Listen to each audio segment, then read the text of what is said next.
Bonjour, donc ce soir ça va être le deuxième volet sur la réincarnation. Donc je me présente, pour ceux qui ne me connaissent pas, Alain Brett. Ce sont des thèmes qui proviennent de mon dernier livre qui s'intitule L'ésotérisme et la spiritualité de l'ère du Verseau. Et il est assez conséquent. Et j'ai de quoi faire parce qu'il y a 23 chapitres, donc 23 thèmes de métaphysique qui ont été abordés et de spiritualité. Donc le principe c'est des questions-réponses, donc ce n'est pas une conférence. Donc quelqu'un peut commencer parmi les personnes présentes?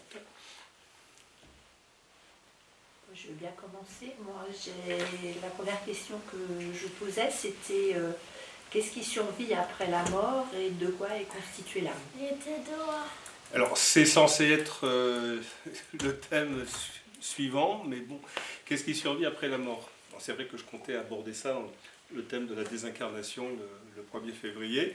Je sais pas, qu'est-ce qui survit après la mort? Et l'âme, qu'est-ce que tu as demandé sur l'âme? C'est de quoi est constituée l'âme? De quoi est constituée l'âme? Si je le savais. Donc, qu'est-ce qui survit après la mort? Eh bien, ça dépend des qualités de conscience des personnes qui décèdent. Si la personne elle est dans son plan spirituel, eh bien c'est véritablement l'âme dans toute sa magnitude qui se manifeste et qui s'exprime, donc qui se désincarne. Et si la personne elle est plutôt de nature émotionnelle, astrale, elle va plutôt se retrouver dans son champ astral, dans son corps astral, plutôt que dans... Enfin, l'âme est toujours omniprésente, bien évidemment, mais suivant le degré de conscience d'une personne, elle est plus ou moins là, plus ou moins opérative. Pour les personnes qui sont très émotionnelles, l'âme, pour le moment, on pourrait dire un peu qu'elle attend son temps.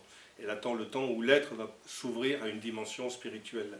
Mais c'est vrai que quand on parle d'un être humain, on a plutôt tendance à parler d'une âme. On peut aussi parler de l'âme animale, on peut parler de l'âme du monde, de l'âme des fleurs, de l'âme des peuples.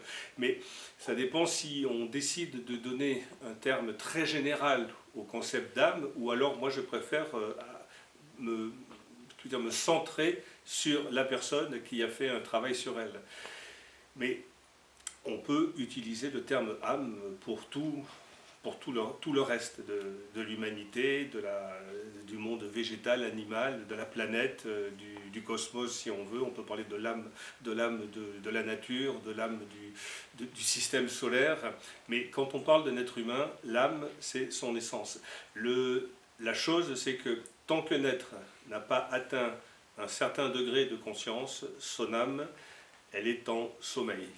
Elle ne se révèle, ce que l'on appelle très souvent la petite voix, qui va se révéler à un moment donné quand la personne aura fait un très très très long parcours, tant sur le plan physique que sur le plan de la désincarnation.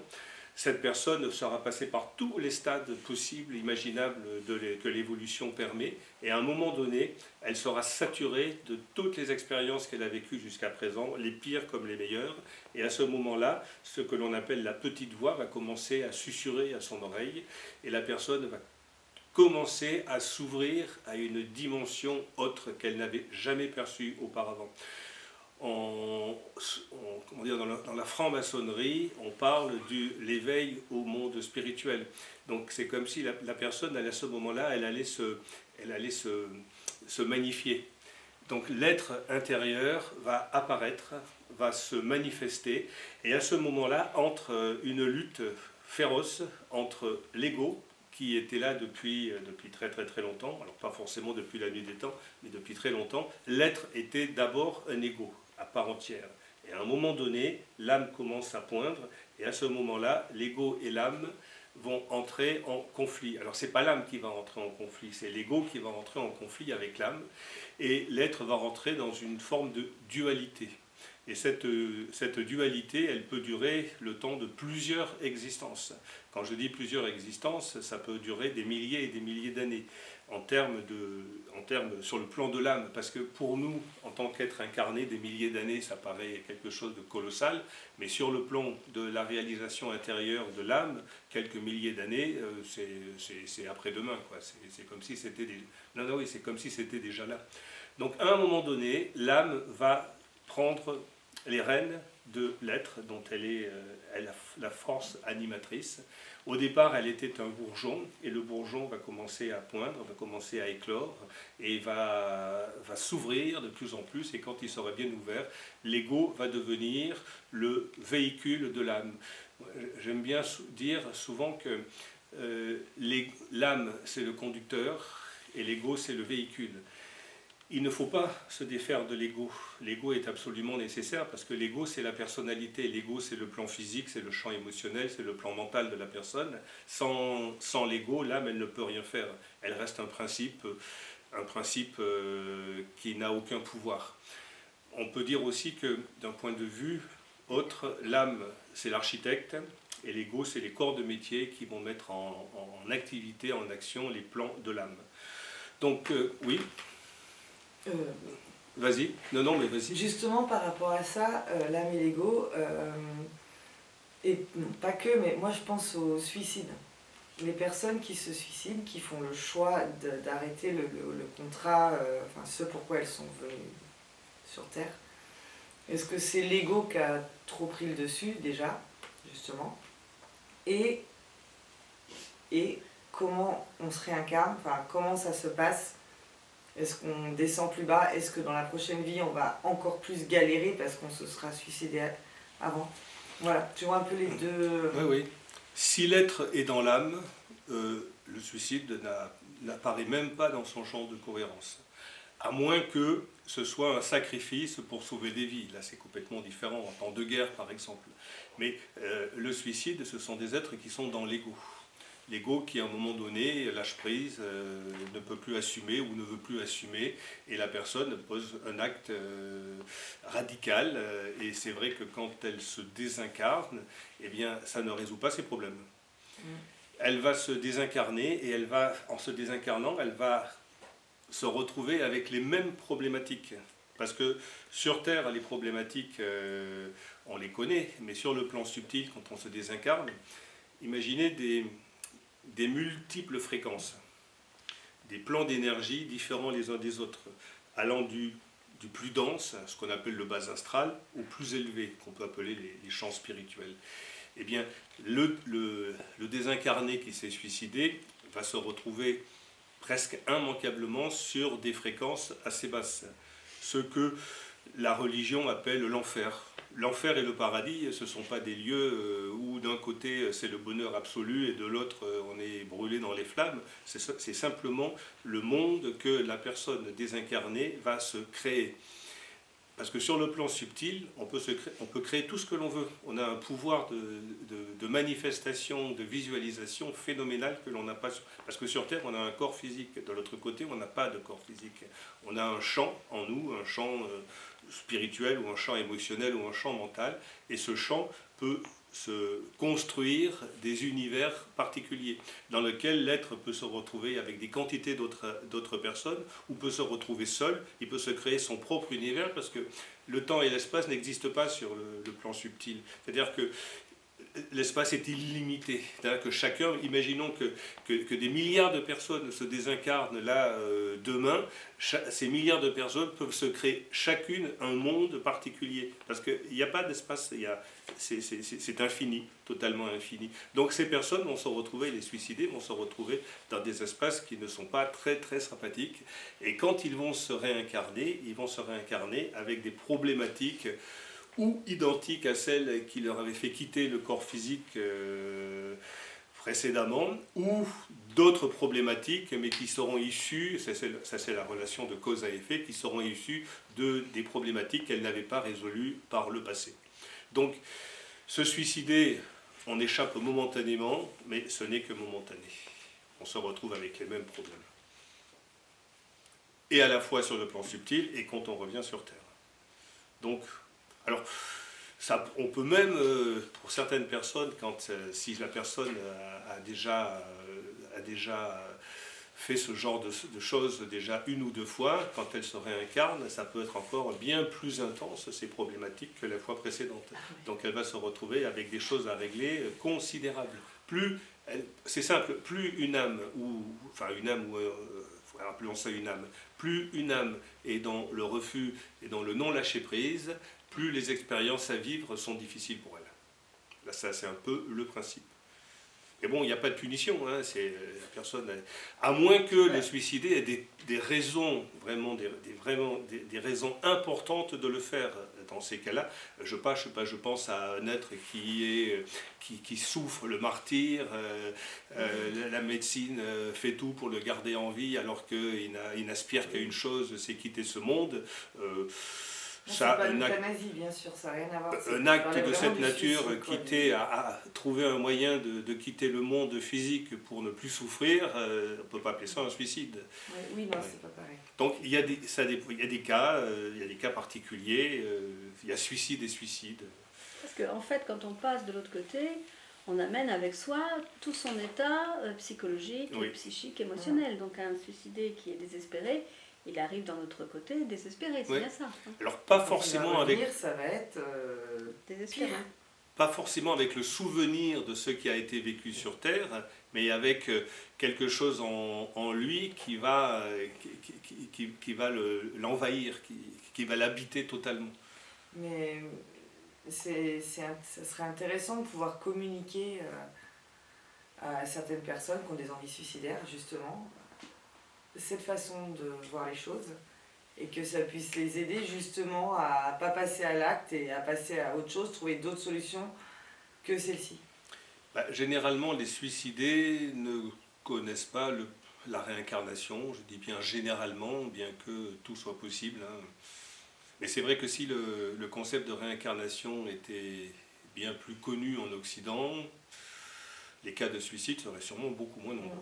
On se dirait pas que c'est la solution, qu'il faut faire ça. Non. Et que, voilà. C'est pas une solution, voilà, ça c'est sûr. C'est même peut-être, dans la plupart des cas, la pire. Parce que ce n'est que reculer pour mieux sauter. C'est ça. Ouais. Et le saut à effectuer sera peut-être plus dangereux que le précédent, ou plus grand à effectuer que le précédent. Donc ça, c'est quand même, quelque part, c'est positif. Enfin, c'est positif. C'est porteur d'espoir. Moi, je trouve que c'est porteur d'espoir. Cela dit, du point de vue de l'âme, c'est juste une vie manquée. Oui. Et comme l'âme, elle en a des milliers et des milliers derrière elle, et encore quelques dizaines ou quelques centaines devant elle, autant continuer c'est d'évoluer. pas forcément sur le plan cosmique, c'est pas forcément si grave que ça, quoi. Mais bon, vaut mieux éviter, tant qu'à faire. Vaut mieux assumer, vaut mieux affronter. J'ai répondu à ta question. Moi, je m'interrogeais. C'était peut-être pas fini. Je sais pas. Je m'interrogeais sur les refus d'incarnation. Les refus d'incarnation. Ouais. Et je disais dans ton livre, ce que tu dis, c'est que l'élément le plus important, c'est la peur, qui motive, on peut pas dire qui motive, mais... Et je disais par exemple la peur d'affronter une nouvelle existence, qui est liée ou une peur liée à un souvenir ancien, douloureux ou dramatique, ou bien au dernier moment, la peur d'affronter la lourdeur de la matière. Et notamment les âmes de nature spirituelle qui ont du mal à quitter le monde de l'au-delà. De l'au-delà, parce que c'est un monde de légèreté où les déplacements, les rencontres, les relations, tout ça, bon voilà, sont décuplés par rapport à la terre où justement la matière elle est lourde. Et donc et qu'il y a donc des êtres qui, au moment où ils s'incarneraient dans un nouveau-né, vont refuser et rester, regretter le paradis perdu, Et puis il y en a aussi qui vont essayer de ne pas s'incarner, mais que c'est pas possible parce qu'en fait, ce que j'ai lu, c'est que c'est pas possible parce qu'un jour ou l'autre, de toute façon, ils seront obligés de s'incarner, c'est ça? Oui. Voilà. Et puis qu'il y en a d'autres qui restent, alors ça c'est un truc qui m'a vachement... qu'il y en a d'autres qui restent en... comment tu mets ça? Qu'elles cheminent près du corps sans vraiment l'intégrer ou partiellement. Et alors ça c'est un truc qui m'a vraiment étonnée, que quand tu parles de par exemple la trisomie 21, que certaines situations, certaines trisomies 21 peuvent être expliquées par ce fait de rester à côté de son corps et de ne pas intégrer l'âme. Enfin, un épisode que j'ai vécu, ouais. Donc ça c'est Rudolf Steiner, Oui, lors de l'une de ses conférences, qui a dit que très souvent les cas de trisomie 21, c'était au dernier moment un refus d'incarnation de l'âme et qu'elle ne prenait pas totalement possession du corps et que le corps n'était soumis que par le champ émotionnel de l'être en incarnation et le champ mental et le champ spirituel. C'est comme si une petite partie de l'être qui s'incarne avait pris possession du corps et l'autre pas vraiment, était comme ça en décalage, comme si l'être était dédoublé. Oui. Et donc j'étais invité il y a très très longtemps, il y a une quarantaine d'années, à un symposium en Belgique, et j'ai sympathisé avec un homme, il avait une trentaine d'années, il avait un faciès un peu bizarre qui faisait un peu mongolien, mais pas plus que ça. Et il était avec un vieux médecin de campagne. Et donc, comme on a sympathisé, il m'a raconté son histoire. Il m'a dit, il y a encore 10 ans, j'étais un fou de village, je ne parlais pas, les enfants du village me poursuivaient en me jetant des pierres. Et le médecin qui étudiait les enseignements de Rudolf Steiner avait lu dans l'un des livres ce qu'avait dit Rudolf Steiner à propos des trisomiques, enfin pas de tous les trisomiques, de certains trisomiques, en disant que il donnait pas la méthode, Rudolf Steiner, et donc le vieux médecin là en a essayé une. Il disait, si on arrive à faire en sorte que l'âme incarne le corps totalement, la trisomie disparaît. Et donc il m'a dit, mais ce médecin avec lequel je travaille maintenant a fait en sorte que je m'incarne complètement dans le corps que j'avais choisi lors de l'incarnation. Et à ce moment-là, j'ai développé des facultés de clairvoyance, de clairaudience. Donc il travaillait en collaboration avec ce médecin, et lui, il voyait à travers le corps les problématiques, et le médecin a travaillé dessus. Alors, je ne dis pas que tous les trisomiques font partie de ce cas-là. Il y en a sûrement pas mal qui échappent, mais c'est un exemple qui est très intéressant. Mmh. Et alors, il y a aussi, ça arrive assez souvent avec les enfants qui décèdent en bas âge. Alors, à moins que ce soit un accident de parcours, mais quand il n'y a pas vraiment un accident, que l'enfant part. J'ai eu deux témoignages comme ça de deux amis, des grands-mères, qui avaient des petits-enfants. Et elles ne se connaissaient pas, hein, c'était deux familles différentes. Et elles m'ont raconté, donc il y avait un petit garçon qui était né dans une famille, l'autre famille c'était une petite fille, et les enfants sont morts en bas âge, à 2 ans à peu près. Ça a été un drame colossal pour les deux familles. Et elles avaient, l'une et l'autre, elles avaient rendu la chambre de l'enfant close, elle n'y avait plus jamais remis les pieds, la chambre était fermée à clé, et quand le nouvel enfant de chaque côté qui était venu, dans un corps différent, le petit garçon est devenu une petite fille, et la petite fille est devenue un petit garçon, et quand ils ont été en âge de marcher et de parler, ils voulaient leur chambre, ils ne voulaient pas celle où ils étaient, ils voulaient leur doudou, leur jouet qui était dans la chambre qui était fermée à clé.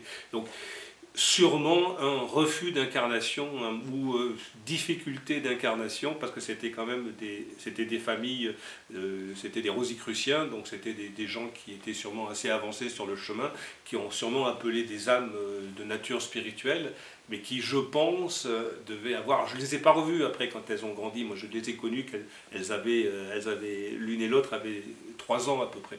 Donc ça aurait été intéressant de les rencontrer 20 ans après, de savoir s'ils avaient fait une démarche, si elles avaient conscientiel, si elles avaient perçu la raison pour laquelle elles s'étaient désincarnées à l'âge de 2 ans à peine. Donc ça, je n'ai pas pu le faire. Mais donc il y a pas mal de personnes qui ont des problématiques, qui refusent de s'incarner, toute manière, on ne peut pas refuser de s'incarner, il faudra le faire. Il y a même des ratés. Par exemple, un raté, c'est une femme qui va avoir, qui va perdre l'enfant. Je ne sais pas, au 5, 6 ou 7e mois. L'enfant est perdu. Cet enfant, il est là. Enfin, l'âme est là, elle est descendue, elle attend la moindre occasion pour pouvoir intégrer un nouveau corps. Et la plupart du temps, c'est peut-être beaucoup dire, mais assez souvent, l'âme qui a eu un accident de parcours ou qui s'est désincarnée très tôt ou qui n'a pas pu s'incarner parce que la maman a fait une fausse couche, eh bien, va souvent se réincarner dans le même environnement. Alors ça peut être, l'âme elle peut attendre que la maman soit de nouveau enceinte ou une sœur, une cousine, quelqu'un de l'environnement ou une amie pour se reconnecter à cette famille. Parce que si elle a choisi cette famille, c'est qu'il y avait une raison pour elle. Donc les cas sont très, très, très nombreux, il n'y a pas de règle générale, il peut y en avoir, et même à la limite, c'est au cas par cas, pourquoi telle personne a eu une problématique, pourquoi elle a refusé de s'incarner. La peur, comme tu viens de le signaler, la peur est souvent un motif d'essai de refus d'incarnation. Mais de toute manière, quand il y a une descente en incarnation, qu'elle soit réussie, qu'elle soit aboutie ou pas, eh bien, immanquablement, l'âme attend son tour. Si ce n'est pas la première fois, ce sera la seconde. Et si elle arrive encore à créer un accident, un empêchement à la seconde, ce sera la troisième possibilité, la troisième fois qu'elle s'incarnera. À un moment donné, elle ne pourra pas refuser. Tu l'écris aussi pour les IVG d'ailleurs. Pour les IVG. Oui, absolument. Oui. C'est pareil, quand que l'âme va chercher va revenir. Après, il y a la fameuse question des 3 mois. Certains auteurs disent qu'avant 3 mois, l'âme n'est pas vraiment là. Moi, j'ai plutôt tendance à penser qu'à partir du moment où il y a fécondation, eh bien, il y a un lien qui va se créer avec une entité qui est sur le plan de l'au-delà, sur le plan subtil, et qu'immanquablement, le lien va se créer et il va y avoir descente en incarnation, même avant les 3 mois. Alors, je vais poser une question. C'est pas une certitude. Ça me fait vibrer quelque chose, parce que ça me fait quelque chose de personnel. Moi, j'ai eu plusieurs fausses couches, notamment j'en ai eu 4 à la suite, et une autre d'ailleurs avant que j'ai mon fils. Et je me suis toujours demandé pourquoi ces êtres, ne s'étaient pas... pourquoi ils étaient partis. Et un jour, j'ai rencontré une femme qui travaillait en magnétisme, que j'ai vu un certain nombre de fois, et qui m'avait dit que j'avais permis à des êtres ou des entités de commencer un chemin, et qu'elles étaient parties parce qu'elles avaient autre chose à vivre. Mais voilà, mais pourquoi plusieurs fois comme ça? Est-ce que ça peut être le même être qui... C'est possible, mais il y a aussi, quand c'est un accident, que ce n'est pas de la volonté de l'âme qui s'incarne d'essayer d'une manière ou d'une autre d'échapper au processus d'incarnation, quand il y a un accident de parcours, l'âme en incarnation, elle n'a pas forcément un refus de venir s'incarner. Elle est peut-être soumise à des processus, par exemple, il y a un empêchement, une fausse couche, elle descend en incarnation, mais elle ne descend pas forcément totalement, elle est là, on pourrait dire, entre deux mondes, et comme elle s'est connectée à une femme, ou à une famille aussi peut-être, ou à un égrégore, elle va attendre la moindre occasion pour pouvoir s'incarner. Ce ne sera pas forcément dans la femme qui a fait une fausse couche, mais peut-être dans son environnement, peut-être, ou peut-être pas du tout. Et peut-être qu'il y a à ce moment-là une rencontre karmique ou dharmique qui a manqué et qu'elle se refera plus tard dans une autre vie. Parce que c'est pareil pour c'est bien l'être qui a décidé. Quand il y a un accident de parcours, c'est pas l'être qui s'incarne, il n'a rien décidé. Il y a un accident de parcours, c'est comme ça. Oui, mais...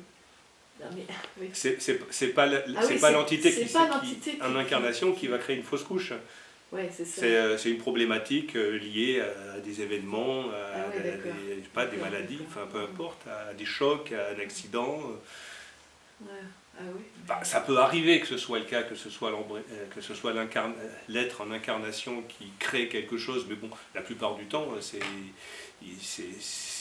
un processus qui a momentanément loupé, quoi. Mais bon, ce n'est que momentané. Que ce sont des synchronicités indépendantes de la volonté de l'être qui s'incarne. C'est ça que tu dis? Et puis c'est peut-être la maman qui a certaines problématiques et qui va inconsciemment provoquer des fausses couches. C'est justement parce que comme tu parlais des peurs, est-ce que ça peut être la maman? Ah bah absolument, oui. Puis alors si jamais c'est à la maman et l'être qui s'incarne, l'entité, ça fait un choc oui, en psychologie, terrible. Souvent, il y a les deux peurs de l'incarnation ou de la vie ou de la création qui arrivent en même temps. Parce que les êtres, l'être qui s'incarne et l'être qui reçoit l'enfant peuvent avoir une même problématique. Oui, d'accord. Oui, puis ça peut peut-être aussi être l'environnement. Ça peut être aussi... Oui, il peut y avoir plein de facteurs totalement indépendants de l'être qui va rentrer en incarnation. Donc, il y a tellement de possibilités, il n'y a pas de règle. Oui. Est-ce que je peux revenir sur les histoires justement d'une âme qui se soit... Enfin, tu parlais de ce monsieur trisomique qui son âme s'est partiellement incarnée et que le médecin avait trouvé des outils pour lui permettre une incarnation plus complète. Et c'est un peu étalé, enfin il a présenté un peu certains outils. Non, pas du tout. Puis à l'époque, moi je commençais dans cet univers, la psychologie, c'était pas encore à l'ordre du jour. Moi j'ai entendu l'histoire, ça m'a plu, j'avais tellement sympathisé avec cet homme qu'on a plutôt parlé de plein d'autres choses. J'ai pas demandé au médecin comment il avait fait, je regrette aujourd'hui, mais bon, à l'époque, j'avais pas cette curiosité. Et est-ce que l'art-thérapie évolutive peut être un moyen, parce que c'est souvent des problématiques qu'on retrouve quand on suit des personnes en soins qui ont un problème avec l'incarnation. Donc c'est peut-être aussi une piste. Là, je vais laisser Marie-Odile répondre. Oui, moi je pense que souvent les dessins et l'analyse des dessins, ou l'analyse des rêves, ou l'analyse symbolique, donc ça c'est le langage de l'âme, hein. Ça peut permettre de montrer qu'il y a en effet des peurs d'incarnation, ou qu'il y a eu des traumatismes dans des vies passées qui ont bloqué la personne et qu'elle a ramené, par exemple, je prends l'exemple, une personne qui au Moyen-Âge était emmurée vivante. Par exemple, quand on regarde l'histoire de France, l'histoire du monde, il y a plein de choses horribles. Eh bien, quand elle se réincarne, elle ne va pas se réincarner facilement parce qu'elle sera terrorisée. Elle peut très bien s'incarner en se coupant du mental ou en se coupant des émotions ou en devenant autiste parce que ça fait partie des restes de...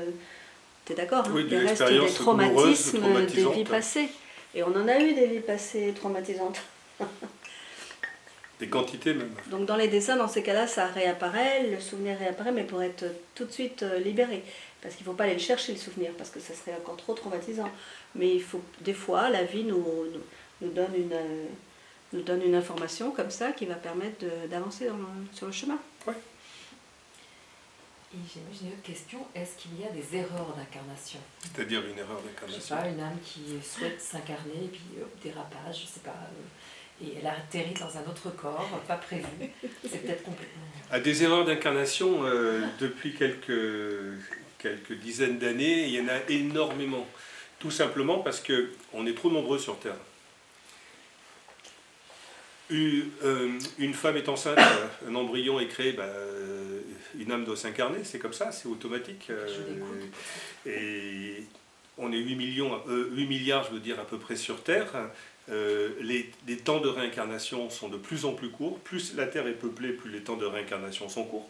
Il y a plusieurs siècles, quand la Terre avait 1 milliard de personnes, les temps de réincarnation étaient 9 fois, 10 fois plus longs. Vous pouvez rester 1000 ans ou 1500 ans entre deux incarnations. Aujourd'hui, je ne sais pas, une moyenne générale aujourd'hui, avec autant d'habitants sur Terre, je dirais une petite centaine d'années, ce qui est 3 fois rien. Ce qui fait qu'il y a des quantités d'êtres qui sont empelés en incarnation alors qu'ils ne sont pas prêts à se réincarner. Parce que sur le plan de l'incarnation, on expérimente, sur le plan de la désincarnation, on intègre ce qui a été expérimenté. Et des quantités d'âmes qui s'incarnent, en étant forcés de s'incarner, obligés de le faire alors qu'ils ne se sont pas prêts. C'est pour ça aussi qu'on trouve aujourd'hui beaucoup de personnes qui sont un peu déboussolées dans le monde, qui ne sont pas à leur place, qui ne comprennent pas ce qu'ils font dans cet univers, qui ne sont pas à leur place. Il va y avoir une naissance, il faut que ça appelle une âme, immanquablement, quoi, tout simplement. Tu ne prépares pas ton incarnation? Comment? Tu ne prépares pas ton incarnation?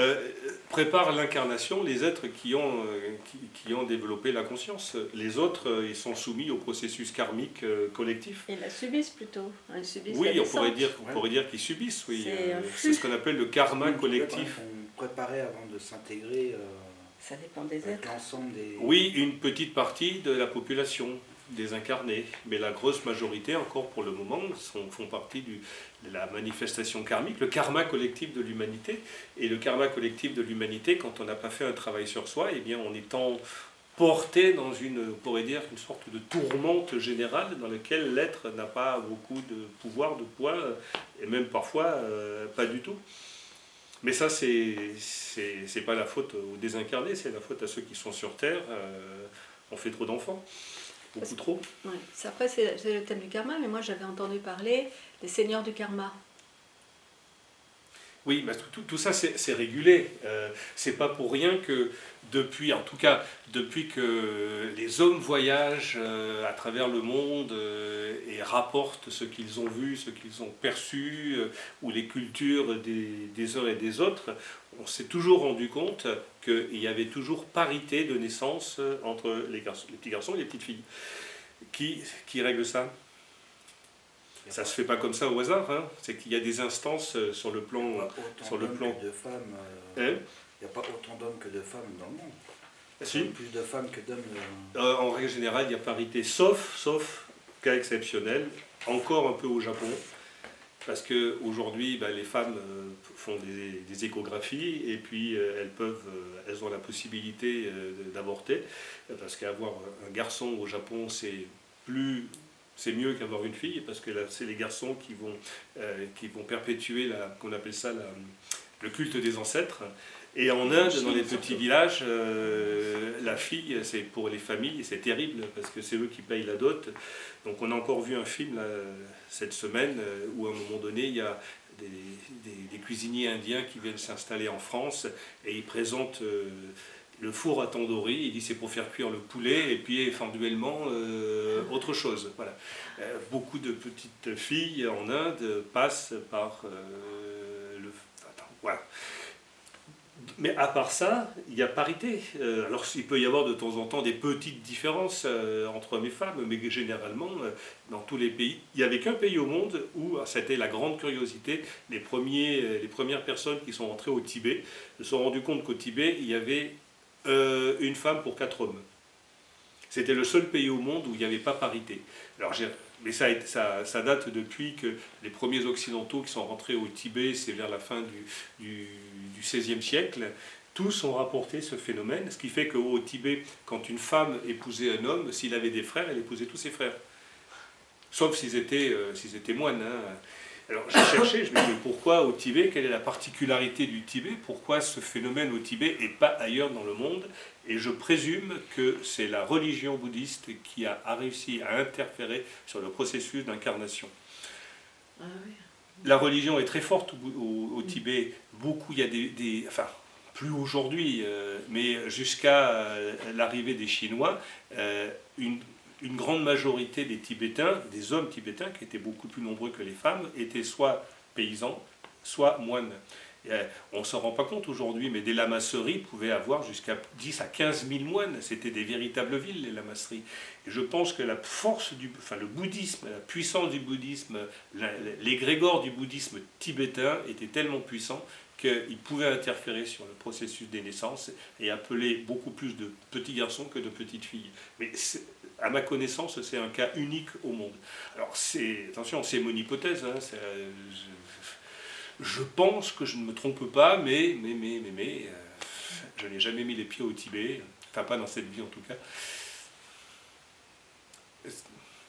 Oui, j'ai répondu à ta question. Oui. Après, qu'est-ce qu'on fait d'une erreur d'incarnation? quand on s'est trompé, une fois qu'on a on récupère de toute manière, on pourra récupérer un jour, hein, dans un autre lieu, sous d'autres latitudes, dans un autre corps. Heureusement, on s'améliore, parce que le processus d'incarnation, il n'a qu'un seul et unique but, c'est évoluer. Alors, une entité qui s'incarne peut, au cours d'une existence, se caler sur une aire de repos, prendre son temps, ne pas faire grand-chose, se trouver au club Méditerranée, pourquoi pas, y rester toute la vie, mais à un moment donné, de toute manière, il faudra qu'il aille de l'avant, qu'il lâche ses limitations, qu'il lâche ses peurs, qu'il lâche prise tout simplement, et puis qu'il avance. Donc, on voit toujours ça au cours d'une vie. On peut se dire c'est une catastrophe au cours d'une existence, mais pour l'âme, c'est juste une expérience. Alors je ne veux pas minimiser les vies loupées, c'est pas mon objectif, mais c'est pour dire que du point de vue de l'absolu, c'est pas aussi important que ça. On fera mieux la fois prochaine. Est-ce que c'est réellement loupé aussi? Comment? Est-ce que c'est réellement loupé? Oui, parce que réellement c'est une erreur d'incarnation ou est-ce que c'est une expérience qu'on doit vivre aussi? Puis il y a aussi des choses qu'on ne mesure pas. Pour ça, il faudrait être un grand clairvoyant. Un être qui a, au cours de 2-3 vies et puis de 2-3 désincarnations, a vécu à un rythme effréné, il arrive un moment où il faut quand même qu'il se calme, qu'il respire, donc ça peut être une vie, on peut mener une vie de repos. Alors, un peu plan-plan. Oui. J'avais un ami comme ça qui avait un potentiel phénoménal dans plein de domaines. Il aurait pu faire des conférences en ésotérisme, en physique quantique, dans des quantités de domaines. Moi, il disait, non, dans cette vie, moi j'ai un bon karma, je suis là pour me reposer. C'était son choix, hein, il avait le droit. Peut-être que précédemment, ou peut-être que les vies précédentes, il avait passé la vitesse supérieure, et que là, il avait envie de se calmer un peu, de reprendre des forces. Le problème, c'est que c'est difficile de donner un avis, parce tant qu'on n'est pas clairvoyant, on ne voit pas les raisons profondes. Alors peut-être que la raison profonde, c'est la peur d'assumer, c'est la peur de l'existence, mais peut-être que pour la personne, c'est une nécessité au cours d'une existence de freiner, d'aller tranquillement, de prendre son temps, tout simplement. Il n'y a pas de règle, encore une fois. Dans ce cas-là, quelle est la place du libre arbitre? Tu dis qu'il y a beaucoup, on est parti sur l'erreur d'incarnation parce que ça va de plus en plus vite et puis parfois on se trompe, mais où est le libre arbitre de l'âme en fait? Mais mon copain, il avait le libre arbitre absolu, hein. Il avait décidé que c'était une vie de calme, de repos. Parce que on est dans le collectif, je ne sais plus quel était le karma collectif, la séquence de l'humanité, quand il n'y a pas la conscience. Donc à ce moment-là, les âmes sont aspirées et elles ne Quand décident on est pas. dans un karma collectif, la notion de libre arbitre est quand même très peu, elle est assez atténuée. On est embringué dans un système, un système collectif, une force égrégorique collective. Mais je prends un exemple. Il va y avoir un avion qui va se scratcher. 300 personnes à bord. Pourquoi 3 rescapés? Ou pourquoi quelqu'un a loupé l'avion? Il a pris le métro s'est arrêté, il y a eu une panne, ou il s'est cassé la jambe en partant, en tombant de la voiture. Pourquoi? Qu'est-ce qui s'est passé? Eh bien, le karma collectif, il n'y avait pas écrit quelque part dans l'univers que tel jour, à telle heure précise, tel avion s'écraserait, par exemple, dans l'océan Atlantique. Ça ne s'était pas écrit. Il arrive un problème, une problématique, je ne sais pas, peut-être une bombe dans l'avion. J'ai un oncle comme ça, il a été militaire, il a fait la guerre d'Indochine, il a fait la guerre d'Algérie. Et le monsieur, quand on faisait son thème, on voyait écrit « énorme protection ».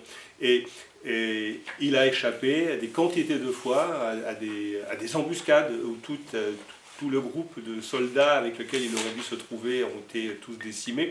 À un moment donné, il a été sous-marinier, donc il a été pris dans le premier sous-marin nucléaire français, c'était dans les années 60. Je crois le terrible, le tonnerre, il devait s'appeler ce sous-marin. Il y avait le chien du capitaine, qui était la mascotte. Le chien a refusé de monter dans le sous-marin. il s'est échappé. Donc le capitaine, le maître est monté tout seul avec son chien. Et mon oncle a loupé. Quand il est arrivé à Brest, le sous-marin sortait de la rade. Et 2 jours après, le sous-marin a disparu en mer, on ne l'a jamais retrouvé. Donc mon oncle, il avait une énorme protection, fait qu'à chaque fois que quelque chose de dangereux allait se passer, dans lequel il aurait pu se trouver, eh bien, il y avait quelque chose qui... Alors, je ne peux pas expliquer pourquoi. Dans son thème, il y avait marqué protection considérable. Donc, il était protégé. Pourquoi était-il protégé? Qu'est-ce qu'il avait fait dans ses vies passées? Quelle était la raison de cette protection? Ça, je ne la connais pas. Mais il n'a pas été pris à chaque fois dans ce karma collectif. Il y a échappé. Ce qui fait que s'il y a deux, trois personnes qui survivent à un crash, eh bien c'est pareil, ces personnes-là, elles n'étaient pas destinées à entrer dans un karma collectif, elles avaient une conscience individuelle, elles étaient individualisées, ce qui fait qu'elles ne faisaient pas partie, elles ne pouvaient pas être prises dans un karma collectif, elles n'étaient pas de cette fréquence vibratoire, voilà. Ce n'était pas la sienne, mais elle était quand même dans l'avion. Mais elle a réchappé ou elle a loupé l'avion. Mais toutes les autres, malheureusement, n'avaient pas l'individualité profonde assez marquée pour échapper à ce karma collectif. Le karma collectif de l'humanité, il est sévère. Hein. Depuis la nuit des temps, tous les malheurs qui se sont abattus, provoqués par l'homme, enfin quand je dis l'homme, c'est l'homme avec un H majuscule, hein, l'homme et les femmes, le karma de l'humanité est terrifiant. Si on avait la faculté de voir l'aura de la Terre, encore aujourd'hui, pas forcément très très beau, quoi. C'est des zones sombres, il y en a beaucoup plus que des zones de lumière. Donc ça, c'est le karma de l'humanité. Donc les gens qui n'ont pas de libre arbitre, eh bien, le karma de l'humanité, elles se retrouvent au mauvais moment, au mauvais endroit. Et tu viens de parler de protection. Qu'est-ce que tu entends par protection? Mon oncle, c'était marqué dans son thème astrologique, protection, une énorme protection. Donc il y avait soit son inconscient avait des prémonitions, et donc inconsciemment il posait des actes qui allaient lui permettre de ne pas se trouver au mauvais moment, au mauvais endroit, ou alors il avait fait quelque chose dans ses vies passées, il avait une mission, peut-être une mission à accomplir, et il n'était pas juste qu'il meure dans des conditions dramatiques à tel ou tel moment, tant qu'il n'était pas allé au bout de son travail. Mais bon, encore une fois, les cas sont multiples, il n'y a pas de règle. Oui. Moi, ce que je pense qu'il y a aussi une destinée pour certaines personnes. Qu'est-ce que tu penses du destin par rapport à la réincarnation? Mais la destinée, elle est surtout présente pour les personnes qui ont la capacité de faire un choix au moment de leur incarnation, ou de faire des choix au cours de leur vie, que ce soit la vie physique ou la vie désincarnée. Des gens qui se prennent en main, cela oui. Mais les personnes qui ne se prennent pas en main, elles n'ont pas cette notion de choix, elle ne leur appartient pas vraiment. Elles sont prises dans un tourbillon de force. On peut appeler ça comme ça, un tourbillon de force dans lequel elles sont entraînées, malgré elles.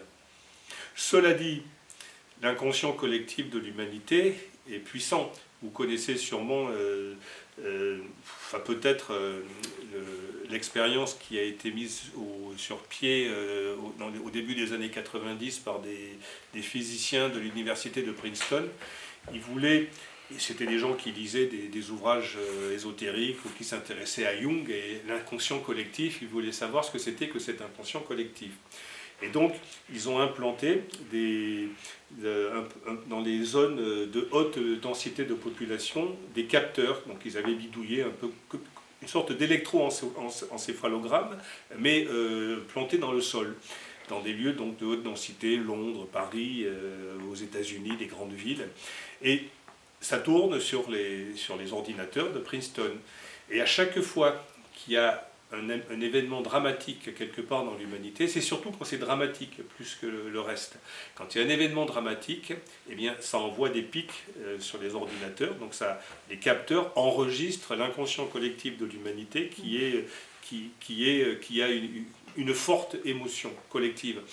Par exemple, le tsunami en 2004 en Asie du Sud-Est, la mort de la princesse Diana, les tours qui ont été abattues. Oui, absolument. Mais la grande surprise pour ces chercheurs, c'est de se rendre compte que le pic le plus important, émotionnel, c'était quelques heures avant que l'événement arrive. Et pourtant, les tours, ça tournait en boucle dans l'humanité. Donc, des milliards d'individus ont vu ça pendant des jours et des jours. Mais le pic le plus important, enregistré par les ordinateurs, 4 heures avant. Alors, ça ne veut pas dire que c'était programmé à l'avance, que ça devait arriver. Ça veut simplement dire que l'inconscient collectif de l'humanité avait capté que quelque chose de dramatique allait arriver. Des animaux font ça. Par exemple, le tsunami qu'il y a eu en Asie du Sud-Est, les éléphants, les oiseaux sont partis. Et il y a certains humains qui ont perçu les signes quand ils ont vu les éléphants, les chiens, les chats s'échapper, partir le plus loin possible. Il y en a qui se sont dit « Oh, il va se passer quelque chose de dramatique ». Les animaux, beaucoup d'animaux captent ça avant. Ils ont une force, enfin ils ont un inconscient qui est peut-être pas plus subtil, mais plus affiné que celui de l'humanité, enfin des perceptions plus affinées. Mais inconsciemment, une partie de l'humanité perçoit ce qui va se passer. Ce qui fait que certains peuvent ne pas se trouver au mauvais moment, au mauvais endroit, parce qu'eux, ils vont capter peut-être plus consciemment qu'inconsciemment. Mais celui qui capte inconsciemment, c'est inconscient, donc il ne le sait pas. Donc il ne va pas forcément quitter l'endroit où il se trouve pour éviter la catastrophe. Mais l'inconscient collectif de l'humanité capte ce qui va se passer. Et c'est arrivé à chaque fois qu'il y a eu quelque chose, un incident dramatique, émotionnellement porteur, puissant, à chaque fois ils ont remarqué que l'impact le plus puissant c'était avant l'événement. Donc notre inconscient fonctionne... J'ai pas compris, les capteurs, ils captent quoi? Des capteurs qui captent le champ émotionnel. Mais comment? Les émotions. Ah ben ils captent des sensations, des perceptions, des émanations, parce que quelqu'un émet une pensée. Oui, j'entends bien. Mais on émet une pensée. concrètement, ça fait comment ce truc-là? C'est des fréquences. Concrètement, Des fréquences, oui, ouais. comment ils le captent ça? C'est des machines qui arrivent à capter ça. Oui, je pense qu'au départ, c'était les capteurs que l'on utilise, que l'on plante dans le sol pour capter les problèmes sismiques. Donc ils ont dû bidouiller, c'était des capteurs de ce type qu'ils ont plantés dans la terre, ils ont dû bidouiller ça pour capter non pas les impulsions sismiques, mais pour capter un champ émotionnel. Ils ont dû batailler pendant longtemps avant de pouvoir concevoir ces capteurs. Parce qu'une personne émet une pensée. Il y a des témoignages de clairvoyants qui disent que quand on émet une pensée qui est vraiment claire, qui est puissante, eh bien, il y a une forme géométrique qui correspond à la pensée qui est émise dans les éthers de l'espace. Quand on émet une émotion puissante, eh bien, ça envoie des pulsions. À une époque, j'avais une amie qui était clairvoyante sans le savoir. Elle voyait, quand quelqu'un pensait à quelque chose, elle voyait comme une bande dessinée, elle voyait ce que la personne pensait comme les écrits d'une bande dessinée. Et chaque fois, elle me disait « Oh Alain, t'as vu ce qu'elle pense de nous ?» Je disais « Non, je ne vois pas, mais dis-moi ce qu'elle pense de nous. » Et elle pensait que tout le monde, à l'époque, elle avait une trentaine d'années, elle avait ça depuis qu'elle était enfant, et elle pensait que tout le monde voyait ce qu'elle voyait. Donc il y en a, il y a des personnes qui ont comme ça des sensations psychiques qui sont plus éveillées, plus développées que d'autres, eux, peuvent percevoir ça de manière très précise, très claire. Mais la plupart de l'humanité, des gens de l'humanité, ça reste totalement inconscient. Mais c'est pas parce que c'est inconscient que ce n'est pas là. Si on avait... ici, on forme... il y a une soirée, c'est l'école Plénitude, c'est une école d'art-thérapie. Il y a un égrégore qui est formé, qui existe, qui est là, qui est puissant. Il existe depuis plus de 20 ans. Ce soir, un cycle de conférences, c'est un mini-égrégore qui s'est constitué. Un mini-égrégore, il est constitué par des personnes physiques, des personnes qui ont un champ vital, des personnes qui ont un champ émotionnel vibrant, des personnes qui ont un champ mental actif, des personnes qui ont un champ spirituel omniprésent. Donc tout ça, si on était clairvoyant, on verrait sûrement des émanations, des vibrations qui seraient émises, ou peut-être une lumière qui serait le résultat global de toutes les pensées, les sensations, les émotions des personnes présentes. Mais comme on n'est pas clairvoyant, on ne le voit pas. Mais ce n'est pas parce qu'on ne le voit pas que ce n'est pas là. On dit que les âmes ont un nom. Les âmes ont un nom. Est-ce que ce nom, il perdure à C'est-à-dire chaque... Ben, je ne sais pas. J'ai entendu dire qu'effectivement, les âmes avaient un nom et qui perdurait au fur et à mesure des incarnations. Donc, qu'est-ce que tu en sais ou pas? Mais dans ces cas-là, pourquoi à chaque incarnation, on a un prénom différent? Ben, je ne sais pas. Est-ce qu'on conserverait quelque chose, justement, de l'âme qui porterait toujours le même... Franchement, je ne pense pas, mais j'ai eu des témoignages d'amis qui sont très, très psychiques, des femmes, quand elles ont été enceintes, elles ont reçu une information de la part de l'entité qui allait venir s'incarner dans leur corps. C'est l'âme en incarnation qui leur a donné le prénom. Mais ce n'était pas un prénom mystique, hein, c'était un prénom, je ne sais pas, Marie, Pascal, enfin des prénoms classiques, mais l'enfant à venir, enfin l'être à venir, avait décidé de s'appeler lors de cette incarnation par ce prénom. Mais je suis sûr que auparavant c'était un autre prénom et dans la prochaine ce sera un prénom différent. Mais les prénoms ont une vibration. Donc un être qui s'incarne, s'il a la capacité de prendre des décisions importantes, moi ce que j'appelle des manifestations dharmiques, de dharma, donc ce n'est plus karmique, l'être il a une capacité de prendre, d'agir de telle manière, de s'incarner à tel moment, à tel endroit, à telle date, dans tel pays, dans tel groupe familial, choisir un corps masculin ou un corps féminin. Des êtres qui ont cette faculté, eh bien ils vont avoir un prénom, ils peuvent se choisir un prénom qui va manifester la vibration dont ils ont besoin au cours d'une incarnation. Mais ce sera sûrement une autre vibration dans l'incarnation suivante, et c'était une autre vibration dans l'incarnation précédente. On parle aussi je te parle de ce que j'ai eu, entendu, de famille d'âmes. Oui. Qu'est-ce qu'on en sait aujourd'hui et comment savoir si on fait partie d'une de ces familles? Une famille d'âmes, c'est un groupe d'êtres donc qui va venir accomplir un travail sur Terre, mais qui le poursuivent aussi sur le plan subtil. Et ils vont décider de s'incarner à des moments clés, enfin pour eux, suivant la manifestation qu'ils veulent mettre en place, et ils vont choisir, ils vont s'éparpiller, peut-être dans un pays ou dans plusieurs pays, peut-être à travers le monde, pour que chacun accomplisse une partie du travail collectif. Ils ne vont pas forcément se reconnaître au cours d'une incarnation. Sur le plan subtil, oui, c'est très facile, mais sur le plan physique, ça ne l'est pas forcément. Donc peut-être qu'on peut avoir notre voisin ou notre voisine qui fait partie de la même famille d'âmes que nous, sans qu'on le sache. C'est possible, tout est possible. Fait qu'on va en rencontrer au cours d'une existence, on va en rencontrer quelques personnes, mais moi j'en ai rencontré, je dirais une bonne trentaine au cours de cette vie. Je suis sûr que ce sont des personnes qui font partie de la famille d'âmes à laquelle je suis associé pour un temps. En tout cas, quand je dis un temps, ça peut être plusieurs incarnations, voire une seule. Mais ces êtres-là, je les ai reconnus, il y en a qui m'ont reconnu, mais ce n'est pas pour ça qu'on se voit encore aujourd'hui. Mais ils sont là, ils sont tous présents dans mon cœur, et je sais qu'on se retrouvera. Mais on ne va pas forcément accomplir là simultanément. Je prends un exemple qui m'est arrivé. Il y a de nombreuses années, quand j'étais éditeur, j'avais acheté les droits d'un livre allemand jungien, écrit par une jungienne. Et le livre, c'était sur les... comment il s'appelait? Tout est psychique.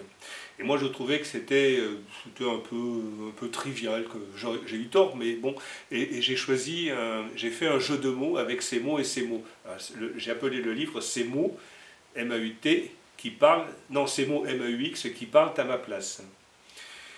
3 autres éditeurs, le même mois, j'en connaissais un, c'est tout, les 2 autres, je les connaissais de nom, c'est tout, ont édité des ouvrages qui parlaient de la même chose, des ouvrages de Jungiens allemands, et on fait des jeux de mots sur les mots MOT et les mots MAUX.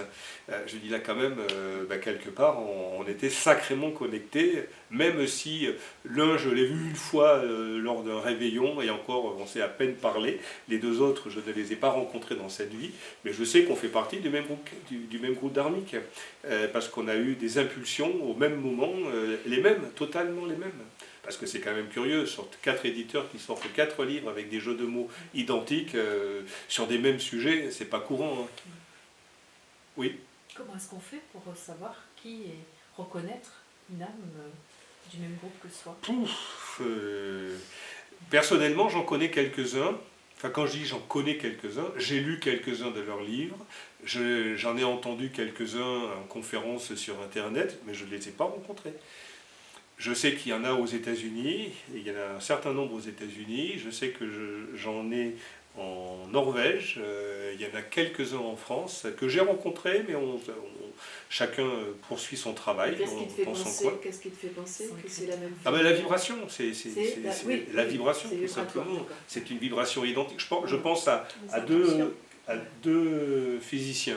Moi, je ne suis pas physicien, je n'ai pas fait des études, je m'y intéresse à la physique quantique, mais sur le plan un peu philosophique de la pensée, je ne peux pas rentrer dedans.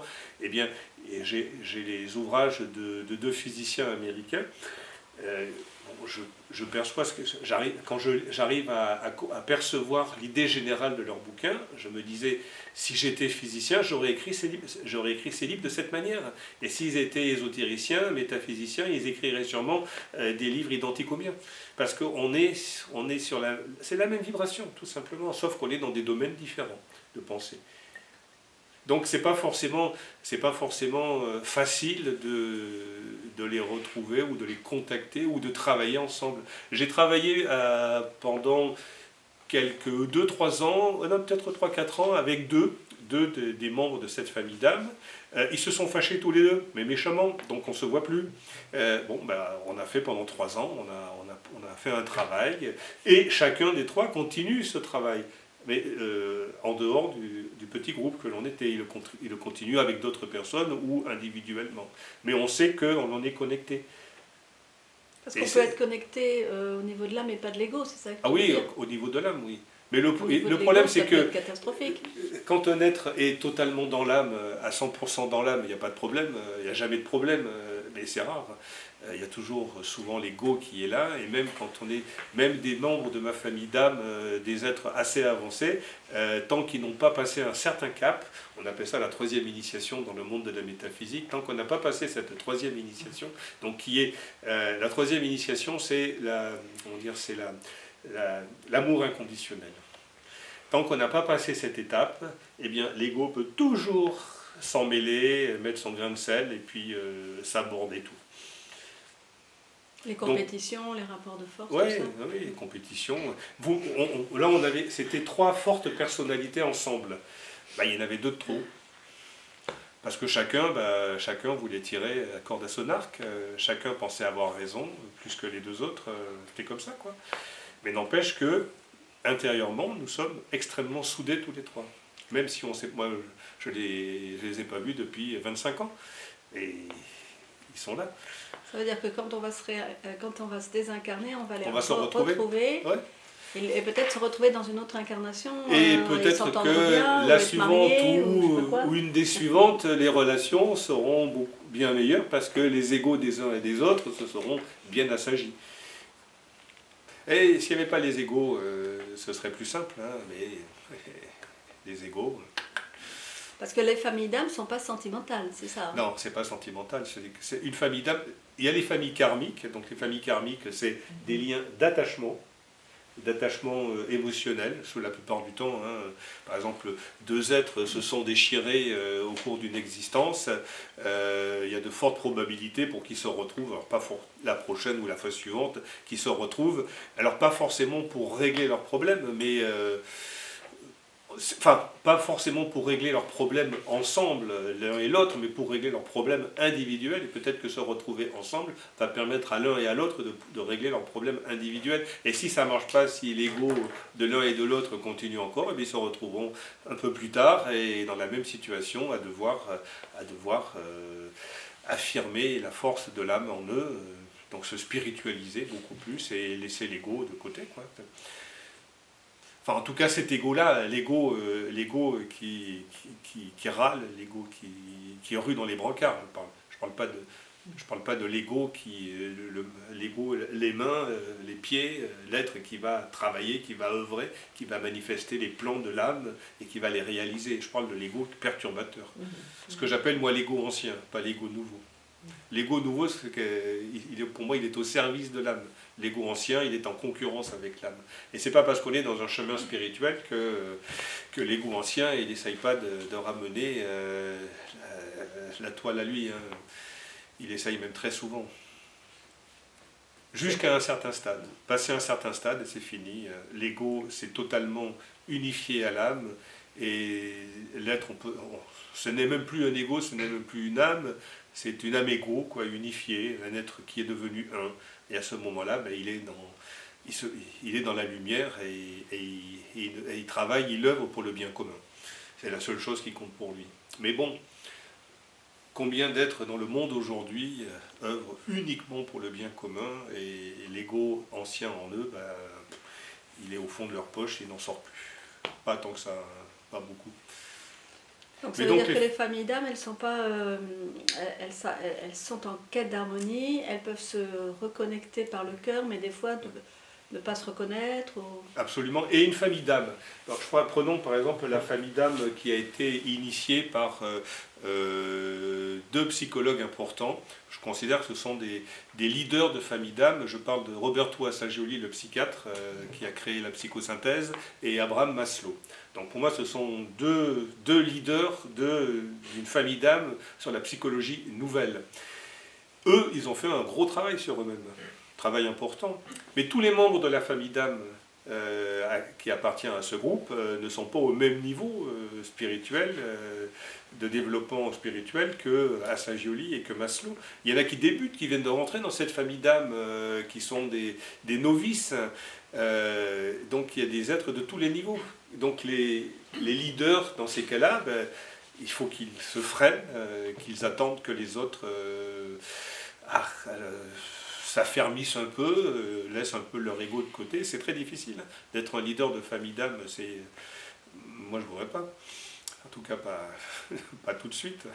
Donc en quoi, si on reste sur les familles... Comment si on reste sur les familles, comment tu sais ou comment tu peux savoir à quelle famille, du coup, tu sembles appartenir et comment ça peut aider? Ben, comment savoir il faut bien se connaître, déjà. Bien se connaître et bien savoir ce que l'on est venu faire sur Terre. Qu'est-ce que l'on est venu manifester, qu'est-ce qu'on est venu réaliser dans cette vie. Tant qu'on n'est pas en mesure de répondre à ces questions, on ne peut pas savoir. Hein. Et puis après, on va pressentir, on va rencontrer en cours de route des êtres qui sont sur un chemin plus ou moins proche de celui sur lequel nous nous trouvons. Et donc on peut imaginer que ces personnes font partie en tout cas, ou de la famille d'âme à laquelle on adhère, ou d'une famille d'âme proche de celle à laquelle on fait partie, parce qu'une famille d'âme, elle peut comporter quelques membres, elle peut en comporter des centaines, peut-être aussi, il y a des grandes familles d'âme qui peuvent comporter quelques milliers d'êtres, imaginez quelques milliers d'êtres qui se répartissent, et ils ne sont pas tous incarnés en même temps, oui. Peut-être que il n'y a que 10, 15 ou 20% de la famille qui est incarnée là aujourd'hui. D'autres qui attendent, qui vont venir demain, après-demain, dans 10 ans, dans 20 ans. Mais on reste aussi quand même toujours connecté à ceux qui sont désincarnés, même si on ne le sait pas. On vibre vis-à-vis d'eux-mêmes. Et quand ils s'incarnent, imaginons qu'un membre d'une famille d'âmes s'est incarné, se marie, va avoir un enfant, eh bien, l'un des membres de la famille d'âmes qui n'est pas encore incarné va être connecté immanquablement à l'enfant à l'embryon qu'il a, qui vient de naître, et il va se connecter à la famille, et il va venir s'incarner au sein d'un groupe ou d'une personne avec lesquelles elle a déjà des liens très très étroits sur le plan de l'âme.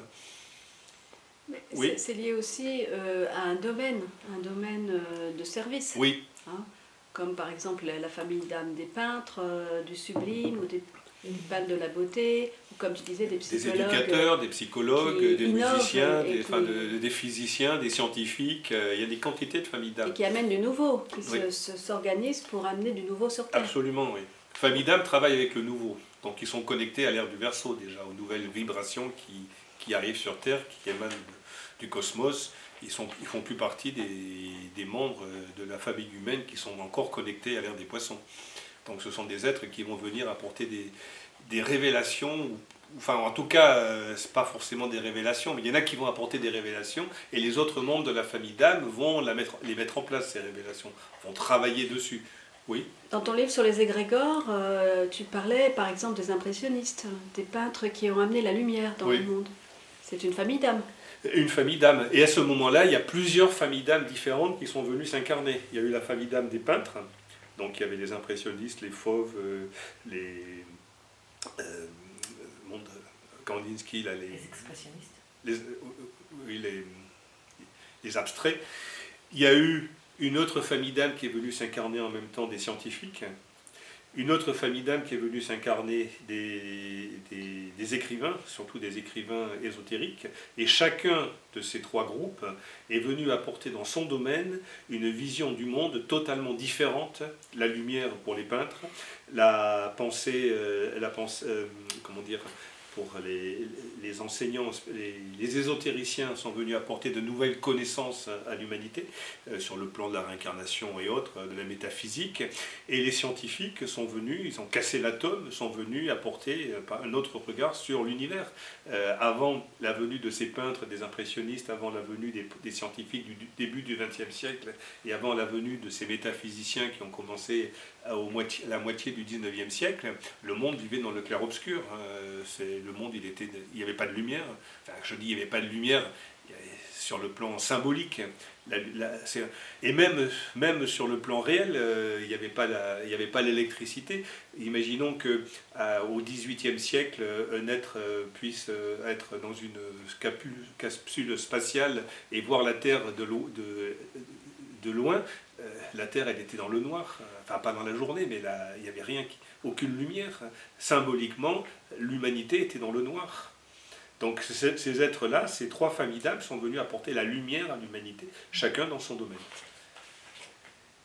Et pas forcément, ils étaient connectés les uns les autres, même les trois familles d'âmes. Certains étaient en lien les uns avec les autres, des scientifiques avec des musiciens, des ésotériciens avec des écrivains, ainsi de suite. Mais la plupart n'étaient pas conscients de ce qui se passait. Ils étaient venus en s'incarnant, ils avaient perdu la mémoire du pourquoi et du comment, mais ils étaient venus avec un objectif à manifester, et ils l'ont fait. Alors certains l'ont fait fabuleusement bien, d'autres l'ont fait moins bien, d'autres l'ont fait d'une manière catastrophique, mais en tout cas, chacun a participé à l'éclosion d'un monde nouveau. Donc ça veut dire que les familles, elles évoluent aussi? Ah ben bien évidemment, et puis on peut changer de... C'est pas parce que au cours d'une ou deux vies on fait partie d'une famille d'âmes, par exemple, je sais pas, imaginons qu'un être fasse partie d'une famille d'âmes des musiciens, dans sa vie suivante il peut faire partie d'une famille d'âmes, il peut changer de secteur, une famille d'âmes de scientifiques, ou d'éducateurs, ou de psychologues, ou de financiers, pourquoi pas. Pour passer de musicien à financier, je ne suis pas forcément au courant, mais de musicien à peintre, ou de musicien à psychologue, ou de musicien à pédagogue, oui, pourquoi pas. C'est courant ce genre de choses. Donc on peut même être affilié à 2 ou 3 familles d'âmes au cours d'une même existence. Oui, parce qu'il peut être associé aussi à une famille d'âmes, des serviteurs du monde très vastes, et puis après choisir un domaine, choisir un domaine, 2 ou 3 domaines au cours d'une existence, ses incarnations. Ou passer de l'un à l'autre, ou le faire simultanément. Tout est possible. Et le but d'une âme, alors c'est de s'affiner, de s'enrichir. Ouais. Mais au sein d'une famille d'âmes, c'est aussi d'affiner le groupe collectif et d'affiner le monde, enfin l'univers dans lequel ils vont opérer, le domaine dans lequel ils vont opérer. Ce n'est pas qu'eux-mêmes, bien Oui. évidemment, parce qu'une C'est famille d'âme, transpersonnel. elle œuvre pour le collectif. Elle œuvre pas... Les êtres, bien sûr, travaillent pour eux-mêmes, mais c'est le collectif qui doit primer. Et plus, au sein d'une famille d'âme, plus l'être est avancé spirituellement, et moins il va penser à lui, et plus il va penser au collectif. Mais est-ce que c'est possible qu'un être ne fasse pas partie d'une famille d'âme? Qu'il Est-ce que c'est possible qu'un être ne fasse pas partie d'une famille d'âme? Ah ben, la grande majorité de l'humanité ne fait pas partie d'une famille d'âme. Hein. Ils font partie de ce que j'appelle moi des familles karmiques, collectives. De famille d'ego plutôt. Oui, c'est des ça familles d'ego, oui, si on veut, oui. C'est une question d'intention. Ou pas du tout, même pas de famille de collectif. Les familles d'âme, c'est vraiment réservé aux êtres qui font un travail sur eux. Bah après, la famille, ça peut être, au niveau de l'ego, c'est plutôt les appartenances et les attachements. Les attachements, oui, beaucoup C'est différent d'attachements. de la famille d'âme qui est, elle, avec une vision transpersonnelle Ouais. très vaste. Mais Et les attachements, les familles... Si attachement il y a au sein d'une famille, famille d'âme, c'est l'attachement à une idée, c'est l'attachement à une mission, mais c'est pas l'attachement à des êtres, c'est pas l'attachement à des impulsions, à des haines, à des peurs. Ce n'est que toujours par rapport à quelque chose à effectuer sur le plan collectif. c'est pas émotionnel non plus. Ah bah pas Parce du que tout, non. les familles traditionnelles, c'est les familles de sang ou les familles d'attachement comme les territoires, les races et tout ça. Tu en parlais beaucoup dans tes livres sur les égrégores. Un être qui va s'incarner, je sais pas, tiens, aller en Corse ou en Bretagne ou au Pays Basque où il y a une forte identité collective régionale, ces êtres-là, ils n'appartiennent pas à une famille d'âme, ils appartiennent à des familles du collectif. Et si quelqu'un va s'incarner, il est dans cet état d'esprit, il va s'incarner au Pays Basque, il va considérer que le Pays Basque, c'est la plus belle culture du monde. Et puis si la fois suivante, il va s'incarner en Corse, il va considérer que la terre corse, c'est la seule, l'unique, la plus importante. Ce sont des gens qui sont attachés. Mais attachés, à un moment donné, il y a quelque chose, à une émotion très forte, ce qu'on appelle une émotion collective. Regardez là, je ne sais pas si vous avez vu des films sur les Corses, si vous êtes allé en Corse, dans les montagnes, les êtres, la terre corse, ou Pays Basque où je suis né, c'est quelque chose de très, très fort, très puissant. C'est comme s'ils étaient verrouillés à leur terre. Ces êtres-là, ces êtres-là, ils ne peuvent pas faire partie d'une famille d'âme, puisqu'ils sont attachés à des émotions, à la matière, à des idées collectives, sans réfléchir que s'ils sont nés au Pays Basque, ils auraient pu naître en Chine, ils seraient chinois, ils seraient pro-chinois, et s'ils étaient nés au Tibet, ils seraient pro-tibétains. Là, c'est pas des familles d'âme, c'est si familles il y a, c'est familles d'ego en tout cas. Oui, des familles d'ego. Égotiques, quoi. Et du coup, tu sais, quand on parle de les gens. Moi j'appelle ça des familles du collectif. Oui, c'est pas forcément négatif, hein, c'est une étape de conscience. Oui, c'est une Oui, étape. on n'est pas tous. On a besoin voilà, d'appartenir, on a besoin de posséder, et ça fait partie de l'évolution. Il y a des vieilles âmes, donc des âmes qui ont un parcours très très très long. Il y a des âmes un peu plus jeunes, il y a des âmes très jeunes. Et quand on parle un peu communément là, maintenant des âmes sœurs et des âmes ou des flammes jumelles et tout ça, ce qui est tout commercial, pas que c'est commercial, mais c'est qu'aujourd'hui on parle de beaucoup de choses, je sais pas. C'est sentimental. Voilà, un peu, voilà. Et là, on voit que quand les personnes dans des livres ou autres, dans le développement personnel, dans tout ce qu'elles veulent, elles parlent de flammes jumelles ou d'âmes sœurs, on n'est pas du tout dans les familles d'âmes, les liens d'âme, on est plutôt dans, finalement, ça revient à de l'ego. Mais ça peut être aussi des liens de famille d'âme, mais c'est vrai que l'ego prend une place importante, mais ça peut être aussi des liens de famille d'âme. Mais là, il n'y a pas la passion amoureuse. Je ne connais pas grand-chose, mais flamme jumelle, il me semble quand même que voilà, il y a de la passion et il y a de la... impossible quoi, enfin genre Roméo et Juliette quoi. Cela dit, chercher son double, vivre avec son double, ça peut être amusant, quoi, parce qu'avoir le reflet de soi-même en face vaut mieux la diversité. C'est pas forcément ça, flamme jumelle, si c'est ça. Bah si, c'est deux êtres qui sont faits l'un pour l'autre. Non, ils sont faits l'un pour l'autre, ils sont là, ils sont... Mais Ça cela dépend dit, des il y a théories. des êtres qui s'incarnent avec un seul objectif, c'est se retrouver. C'est vrai aussi. Hein. Et si quand ils se retrouvent, ils se quittent plus. Ou ils se quittent plus parce qu'ils s'adorent, ou ils se quittent plus ou parce qu'ils se déchirent. Oui, il y en a, Des flammes jumelles, elles peuvent se déchirer. Mais là, on n'est pas dans. On n'est pas. C'est pas. On est dans les liens karmiques et pas. Ouais, c'est souvent des liens. Par exemple, c'est très à la mode aujourd'hui, là, les enfants indigos, ou dire qu'on est HPI. Ben, c'est très valorisant pour les parents de dire j'ai un enfant HPI, ça fait du bien à l'ego, que ce soit vrai ou pas. Hein. Peut-être que l'enfant il est vraiment HPI, peut-être que c'est un enfant qu'on appelle indigo réellement, mais pour les parents c'est un élément de valorisation, donc il y a beaucoup d'ego là-dedans. Mais n'empêche que ça peut être aussi des liens d'âme, il peut y avoir des liens d'âme et des liens d'ego simultanément. Hein. Je dis tant que l'être n'a pas passé un certain cap, il n'est pas dans l'amour inconditionnel, tous les possibles sont réalisables. Et jouer, passer de la vibration de l'âme à la vibration de l'ego, ben aujourd'hui il y a des centaines de millions de personnes qui font ça quotidiennement. Hein. Le matin elles se lèvent, elles sont dans l'âme, l'après-midi elles sont dans l'ego, le soir elles sont un peu dans l'âme, dans la nuit elles sont à la fois dans l'âme et dans l'ego. Enfin c'est ce qu'on appelle en dents de scie, quoi. Ça... Tant qu'on n'est pas vraiment intégré, eh bien les gens avancent comme ça. Ils sont la vague, le creux, le haut de la vague. Quand un être est totalement intégré, il n'y a plus ces mouvements. C'est un mouvement ascensionnel, régulier, permanent, mais ascensionnel. Mais pour le moment, ces êtres-là sont encore rares. Il n'y en a pas tant que ça. S'il y en avait beaucoup, ben la face du monde ne serait pas ce qu'elle est aujourd'hui, elle serait bien différente. On aurait des leaders spirituels dans tous les domaines de l'existence, des êtres très avancés qui ont une vision très vaste des choses. Ben, on les compte quand même sur le doigt de la main, ces gens-là. Hein. Et dans certains domaines, ils sont encore aujourd'hui totalement absents. Hein. Le monde de la finance, de la politique. Alors, il y en a bien quelques-uns dans le monde de la politique, hein, mais bon, ils sont très peu nombreux. Hein.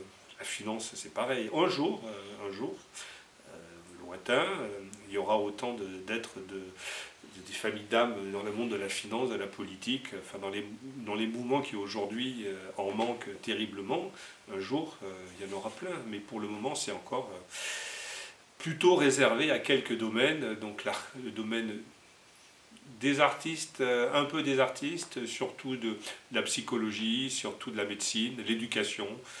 C'est plutôt dans ces domaines, l'agriculture, biologique, biodynamique, c'est plutôt dans ces domaines que la thérapie, bien évidemment, qui attire les membres des familles d'âme. Oui. L'ésotérisme, le vrai. L'ésotérisme, oui, la spiritualité. Voilà.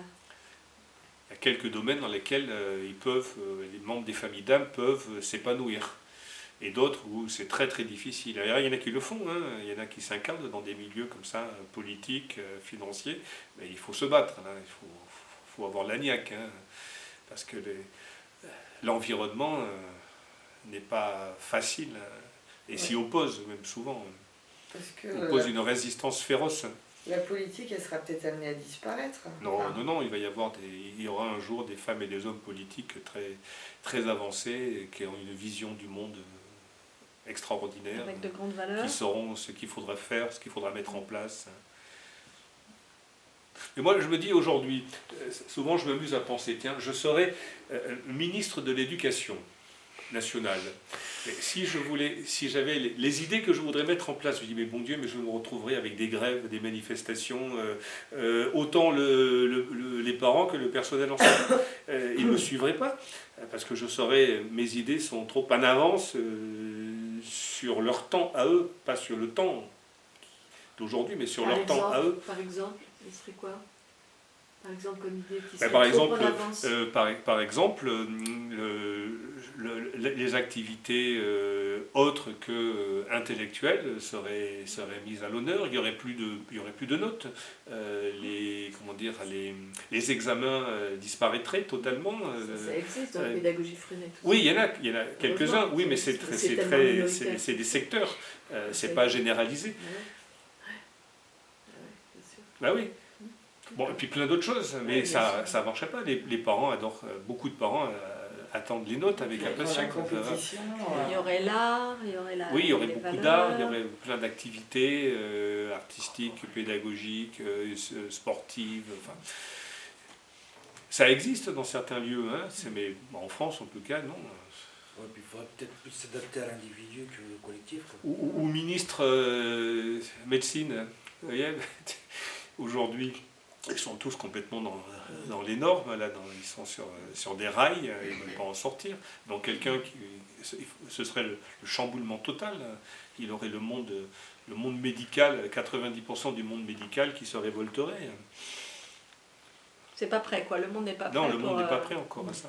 Pour les leaders politiques et économistes qui Mais dans certains domaines, bah, tu as parlé de Freinet, Montessori, il y a des êtres comme ça. J'ai parlé d'Assa Gioli, de Abraham Maslow, Kandinsky, Monet. Il y a comme ça des gens dans les scientifiques, il y en a pas mal, hein, il y en a eu pas mal, qui sortent du lot et qui apportent une vision différente et qui vont être des inspirateurs, des grands inspirateurs pour une partie de l'humanité. Justement, par rapport aux scientifiques, parce qu'aujourd'hui, la réincarnation, au niveau scientifique, c'est calme plat. Est-ce qu'il y a des physiciens quantiques qui sont sur cette démarche, sur cette recherche? Il y a de plus en plus de physiciens, et oui, de physiciens, surtout dans le monde quantique, qui commencent à s'intéresser à des écrits par exemple de l'Inde, ou des écrits du Tibet, des enseignements ésotériques, et qui se rendent compte que ce qu'ils découvrent, ce qu'ils sont en train de découvrir, était déjà connu depuis 2-3 000 ans. Et ça les interpelle énormément. Par exemple, quand le film qui est sorti là, dernièrement sur Oppenheimer, le physicien qui a mené la recherche pour créer la première bombe atomique. Et quand ils ont fait exploser, il était très versé dans les écrits sanscrits, donc les grands écrits de la tradition ésotérique hindoue. Quand il a vu le résultat, quand il a vu le champignon atomique, il a cité de tête, de mémoire, un texte de la Bhagavad Gita qui décrit, un texte écrit il y a au moins 2500 ans, qui décrivait exactement ce qu'il avait sous les yeux, sur le plan des couleurs, de la forme et du son. Donc, il y en a qui sont ouverts, qui découvrent des choses, mais c'est vrai que malheureusement, pour le moment, ils ne sont pas encore très très nombreux, ou ils n'osent pas trop. Quand on lit les livres de Rupert Sheldrake, lui, il s'en moque éperdument, il est prix Nobel, il écrit des bouquins, comme c'est un prix Nobel, on le laisse faire, on se dit, bon, c'est son dada, les synchronicités, on le laisse faire. Mais il explique que beaucoup de ses confrères, dans plusieurs domaines scientifiques, en privé, parlent de ces choses-là, mais ils n'osent pas le faire, de peur de se faire griller. Donc ils ne vont pas le crier sur tous les toits. Mais il dit ils sont relativement nombreux, ceux qui s'intéressent à ces choses-là, et qui n'osent pas, mais peut-être que dans leur vie suivante, quand ils reviendront, ils auront peut-être un peu plus le courage de s'affirmer, et très sûrement du reste. Mais il dit ils sont nombreux, mais ils n'osent pas, de peur de se faire refuser les laboratoires, les financements. Donc il y en a pas mal de gens qui s'intéressent à ça. Il y a des noms en tête, en dehors du Rupert Sheldrake? Sheldrake ne les cite pas, mais on peut citer les noms des grands scientifiques du XXe siècle. Par exemple, Pauli, Wolfgang Pauli a passé 25 ans de sa vie à entretenir une correspondance avec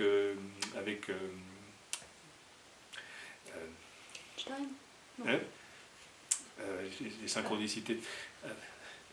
Jung. Avec Jung.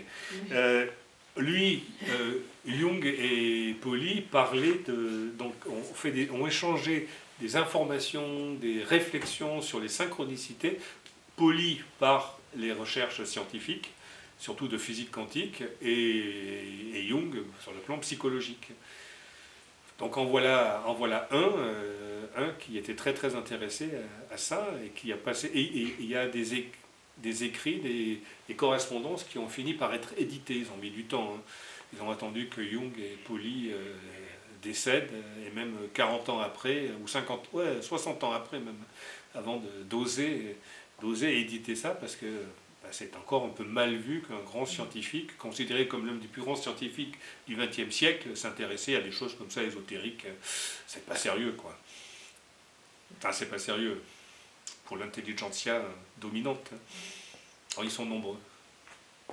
Et aujourd'hui, je sais pas, de ce que je perçois, le monde occidental n'est pas très ouvert encore à ce genre de choses. Ça veut dire que, c'est comme tu disais, le Tibet est parti avant, tout ce qui est bouddhisme, etc. Donc dans ces mondes-là, il y a des choses qui doivent évoluer vraisemblablement plus vite que chez nous ou différemment. Ou est-ce que la réincarnation a une autre signification pour eux? Quand je me connecte à Internet, que je cherche un petit peu, j'en vois de tous les côtés, plein. Il y a des milliers de personnes qui échangent des idées sur le plan spirituel, ésotérique et autres, collectifs. Il y a des milliers de livres qui sont édités, il y a des conférences partout, il y a des ateliers partout, donc il y en a de plus en plus, en Occident, de plus en plus. Et c'est même aujourd'hui l'Occident qui brandit le drapeau, hein. C'est plus l'Asie, parce que tous ceux qui étaient des chercheurs en Asie par les temps passés, que ce soit au Japon, en Inde, au Tibet ou autre, ils viennent s'incarner en Occident. Donc la spiritualité et l'ésotérisme aujourd'hui, c'est en Occident que c'est enseigné, essentiellement. Parce qu'en Asie, ils fonctionnent encore sur les vieux schémas, les traditions, alors qu'en Occident, le renouveau, le nouveau est à l'honneur. Donc pour moi, il y a des millions de personnes en Occident qui s'intéressent à ça. Hein. Et il y en a chaque jour davantage. Alors c'est vrai qu'on n'en parle pas beaucoup dans les journaux, aux informations, mais c'est omniprésent, c'est là partout. On peut pas sortir dans la rue sans être connecté à une conférence, à un auteur qui vient faire des signatures d'un livre qui parle de ces sujets. Partout. Non, il y a de plus en plus. Ça foisonne. Dans quelques siècles, on sera peut-être 50% de l'humanité à être dans cette dynamique. Hein. Donc voilà, il ne faut pas désespérer. Oui, parce que moi je sais qu'à chaque fois que je parle à quelqu'un, que je lui dis que je crois profondément à l'âme, la personne me dit la même chose. J'ai très peu rencontré de personnes qui me disent « je ne crois pas en l'âme, je ne crois qu'en la matière, l'âme n'existe pas ». Si on demande aux personnes individuellement, très souvent elles croient en quelque chose. Ouais, c'est plus... tu vas peut-être plus tomber sur des gens où l'âme, pour eux, c'est comme égal religion. Alors que là, c'est pas ça. Tu crois pas qu'il y a beaucoup de personnes, c'est ça quand même? Alors pas que, mais que... Celles qui refusent l'âme, c'est souvent parce qu'elles refusent la religion. Mais l'âme, c'est la présence ou c'est la conscience. Et les gens ne peuvent pas dire... j'avais une histoire comme ça avec Assad Jolie, justement, une de ses élèves qui enseignait à Harlem, qui disait je ne parle pas de l'âme parce que les gens pourraient réagir aux parents, mais je parle de conscience. Et personne ne peut me dire mon enfant n'a pas de conscience. Et la conscience est un des termes synonymes de l'âme, non? Oui.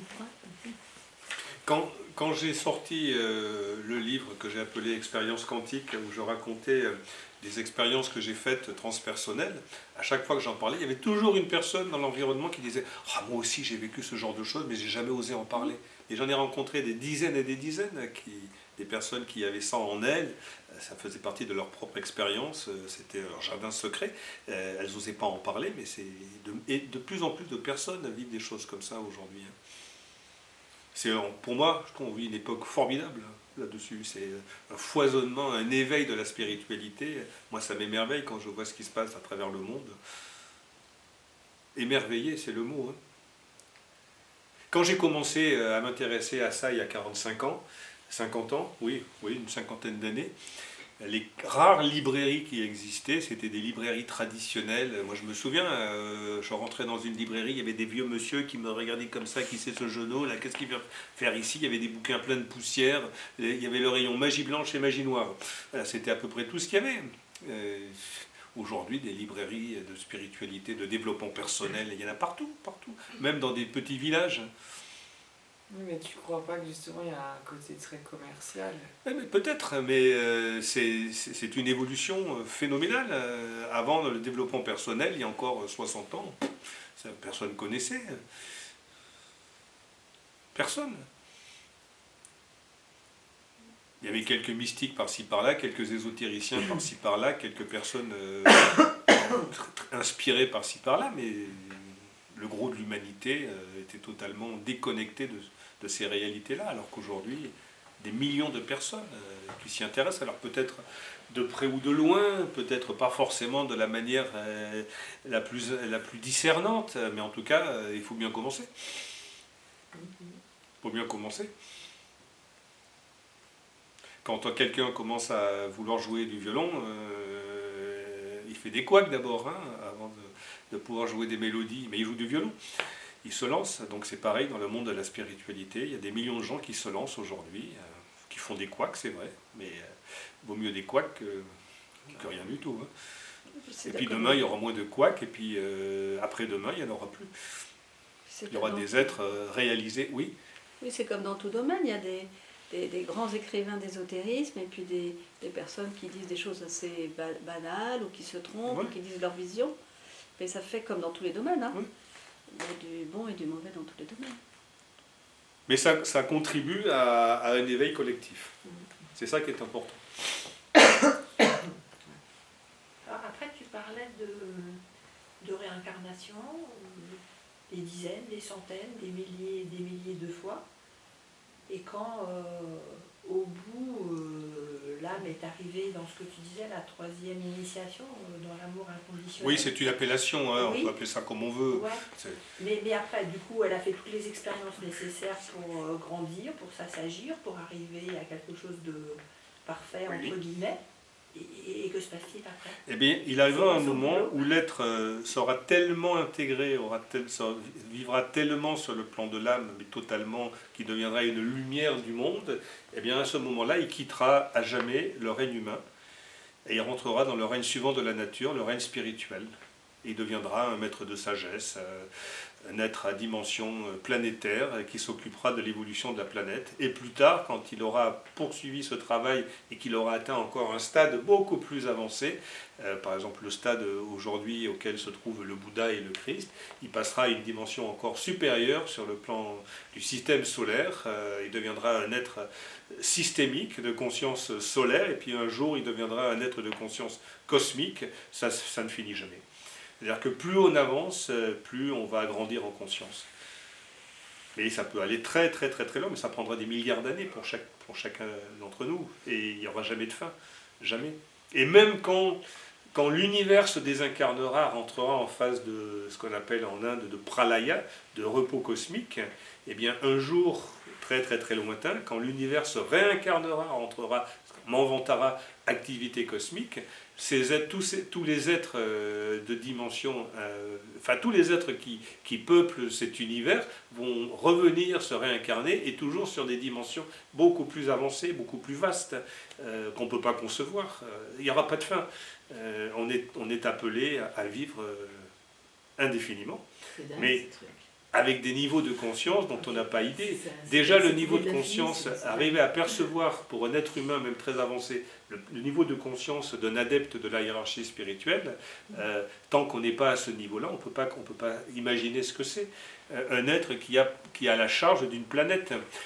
Et certains vont s'occuper de l'évolution du règne minéral, certains vont s'occuper de l'évolution du règne végétal, d'autres vont s'occuper de l'évolution du règne animal, d'autres vont s'occuper de l'évolution du règne humain, et vont consacrer toute leur existence en tant qu'être de lumière à implanter dans la conscience des règnes de la nature sur Terre des nouvelles impulsions qui vont permettre à ces règnes de la nature d'évoluer aussi, parce qu'il n'y a pas que les humains qui évoluent, les animaux évoluent, les plantes évoluent, le minéral évolue. Alors les humains évoluent plus rapidement que le minéral. Le minéral, ça se fait sur des millions, des centaines de millions d'années, des milliards d'années même parfois. Pour les humains, c'est plus court, c'est quelques millions d'années. Est-ce que ça correspond un peu dans le bouddhisme au Bouddha d'activité, aux Absolument. êtres qui se réincarnent Un jour, on saura ce qu'on appelle dans le bouddhisme un Bouddha d'activité. On viendra, on sera, on se réincarnera pas forcément, on impulsera dans l'humanité ou au sein du règne animal ou du règne végétal, on impulsera des vibrations qui permettront de faire évoluer ces règnes. Le nirvana tel qu'il est décrit est une aberration, ça n'existe pas le nirvana. Comment on présente le nirvana comme le repos éternel? Quel ennui, le repos éternel. Au contraire, plus un être s'éveille en conscience et plus son niveau d'activité, son niveau de responsabilité collective est important. Au niveau animal, par exemple, quand tu dis les espèces, les règnes évoluent tout le temps.